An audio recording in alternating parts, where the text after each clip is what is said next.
I'm Jeff Cornwall, and this is the Entrepreneurial Mind. Today our guest is John Wark with the Nashville Software School. We'll be back to talk with him after this.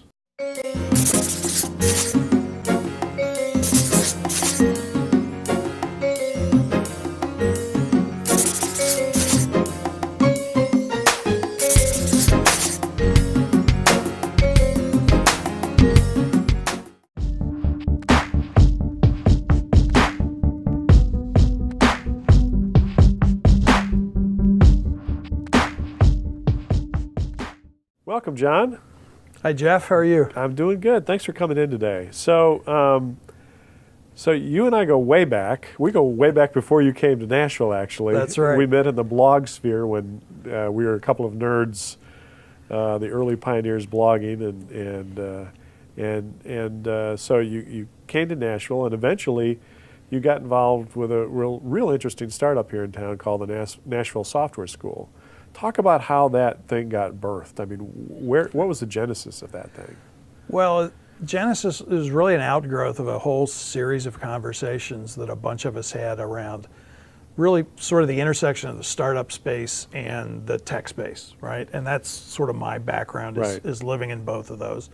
There have been a long-standing, well-recognized shortage of software developers in Nashville, and I knew from my experience on the West Coast and in Boston and other places that shortage is a national shortage, that it wasn't something that Nashville could cure for itself by importing excess software developers from other cities, because there is no such thing. Right. So, in mentoring a bunch of trying to mentor a bunch of tech startups and stuff back sort of 2010, 2011, particularly 2011, I also got to know a bunch of other CTOs, senior engineers and stuff in town, and we did a lot of talking about it. And the investor community too was interested in this. Yeah, there were also guys in the investor community, because the investor community has been frustrated with the inability to find CTOs and senior tech talent for good startup ideas, right? So we had a lot of people interested in this problem.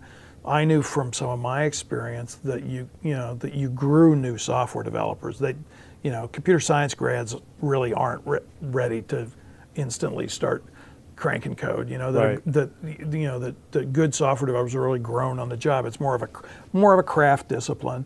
Well, and often the university programs just can't keep up with the latest software. Even if all of the university computer science grads actually got plugged in, we'd still be, according to the Department of Labor projections and others, over the next few years would be a couple 100,000 short of enough developers. And yes, the university programs in general, because of the sort of time cycles within which things happen in universities, are typically way behind on in terms of how current the technologies they're using are relative to what's being used in startups or in tech companies. So there's just tends to be a disconnect there.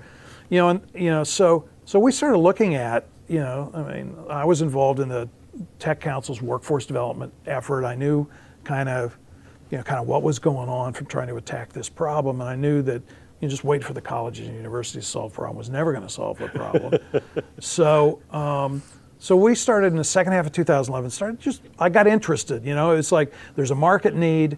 We also felt that there was this possibility to create supply, because I again knew from my own background that you can grow developers, right? Sure. So that I felt like if there was a more accelerated, more intensive, more focused sort of training program, we could take people in town that had the potential to be developers and who had the motivation to maybe make the career change. Remember, this is back when we were struggling to come out of the 08-09 recession, which we've still not recovered from. I felt there was plenty of latent talent. I mean, one of our hypotheses about the business model was there's plenty of latent talent, that would be open to being trained if it was something other than go back to school and get a 4-year degree. Right. So fast forward a little bit, we did a lot of looking at potential business models. We did a lot of talking to employers about if there were junior developers, what would they need to look like? What would they need to know for you to be interested in potentially hiring one and giving it a try, right? As a potential way to attack this shortage problem.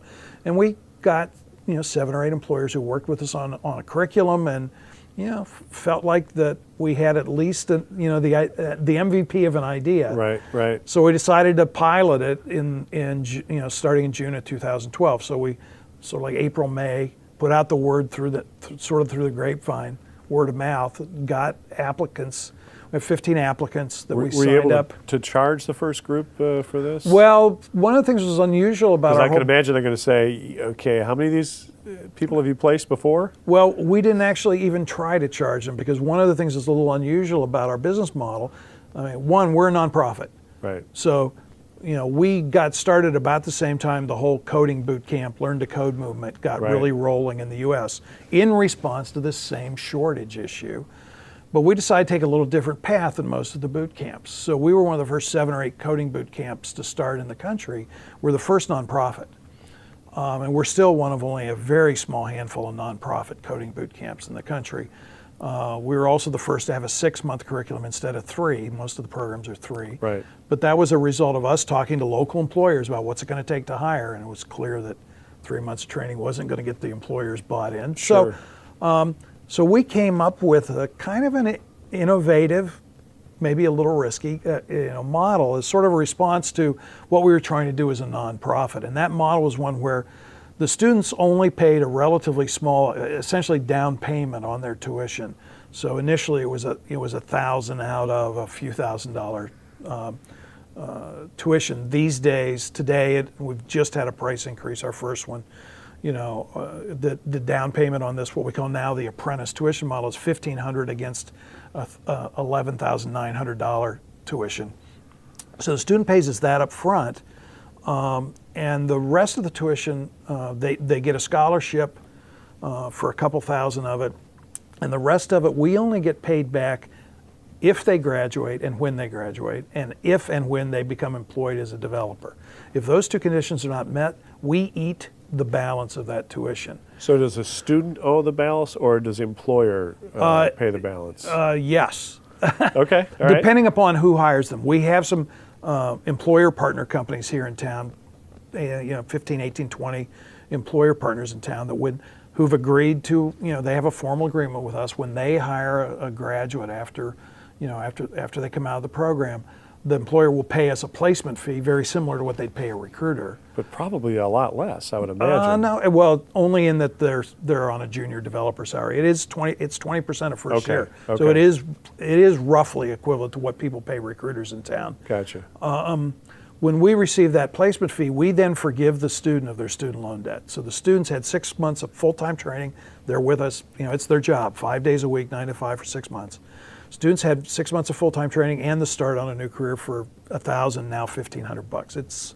It's an okay deal. Yeah, and from what I understand in the community, the student flow is increasing and strong. Oh yeah, and good. Student demand from new students is very high, and placement rates have consistently been sort of at the 90% level for us. So. For students who go to work for a company that's not a partner, and we now have 80 organizations here in Nashville that have hired one or more of our students. If a student goes to work for somebody who's not a partner, then we simply, once they've started the job, they know what their take-home pay looks like and what they've got to live on, then our agreement with the student simply says we'll work out a mutually acceptable repayment plan. So we'll get paid back over the next 2 or 3 years once they go to work. So if you think about our order to cash cycle, our order, it's several years long. So that's a little challenging. When you're especially on the front end. On the front end, it's real challenging. And when you bootstrap the whole thing, which we did, we're a nonprofit. We're a little unusual as a nonprofit in that we've taken no city, state, or federal money. We've taken no foundation grants or any other forms of grants. We entirely bootstrap this. Kind of on our own resources. So what's the advantage of being a nonprofit then? Well, we felt one of the benefits, particularly getting started, but I think it continues to be a real, it's a way of, I think, really signaling to the community that one of our nonprofit goals is to help grow the tech community in Nashville, and as a nonprofit, I think it's a real.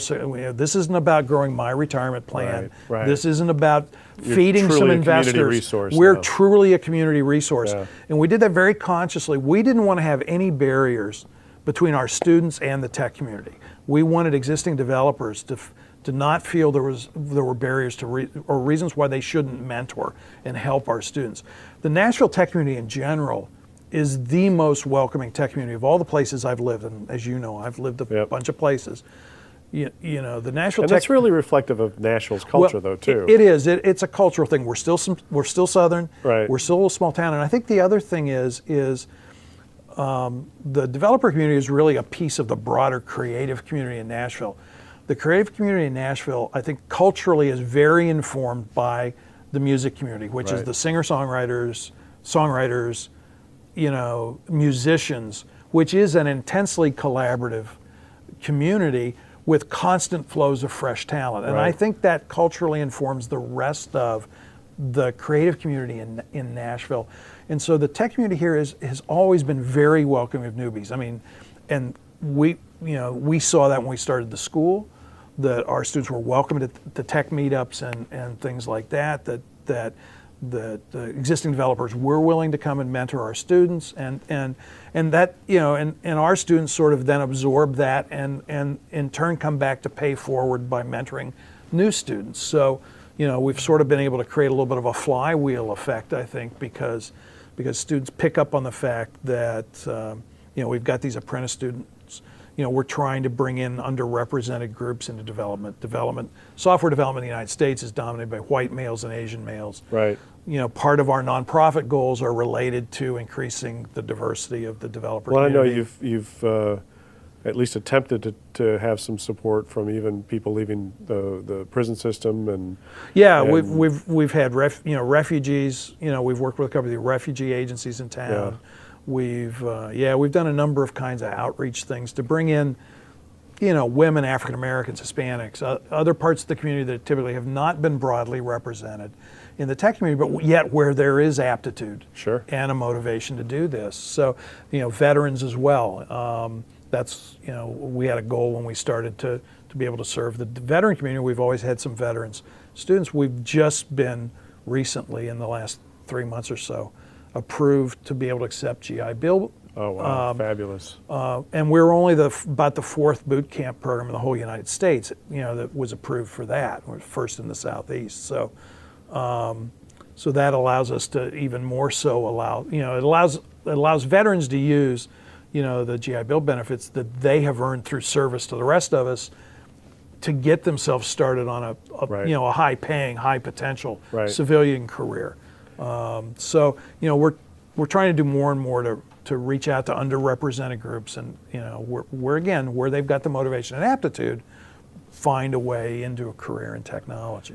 Well, John, I've known you for a long time, and you're a humble guy, but I'm going to say this: you know, the impact you guys are having in this community is huge and probably underappreciated, but I sure appreciate it, and because it's made it a lot more possible for the tech entrepreneurs who I work with to be able to build their businesses here and grow them here. So thank you for all you do. Oh, well, thanks, Jeff. I appreciate that, and, you know, I think our students certainly know what we're doing. And you know, that's really, at the end of the day, what I've come to realize is what we do is all about. It's all about the students and what they can do with the opportunity, right? Well, so, you know, and that really kind of makes this worthwhile. I've done plenty of for-profit businesses. Well, I appreciate you coming in today, and thanks for all you do. All right.